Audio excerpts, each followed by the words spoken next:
Вземам ви с нас в Будапеща. Първия ден отделихме на зоопарка, който е най-старият в Унгария и един от най-старите в света. Има над 1000 вида животни и отваря врати през далечната 1866 година. Паркът има над 1 милион посетители всяка година. Ние се забавлявахме много, има кътчета за отдих, кафенета, заведения, детски площадки и наистина всичко необходимо, за да прекарате един пълноценен ден.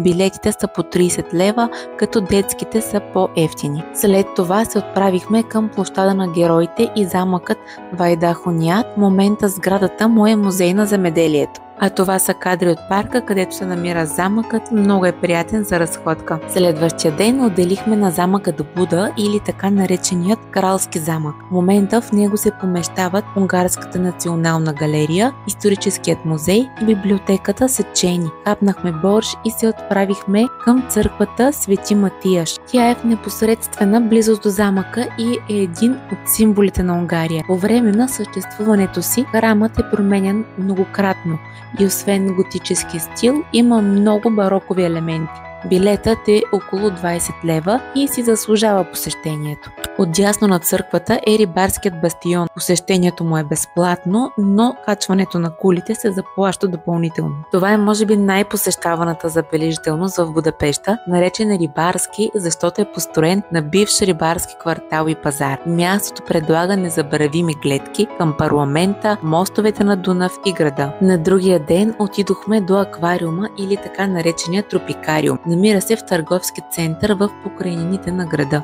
Мястото е уникално, особено за деца. Има дъждовна тропическа гора, басейн с риби, алигатори, свободно летящи птици и какво ли още не. Билетите започват от 30 лева, до там има удобен транспорт, не го пропускайте. А сега ви оставям кадри от тропикариума.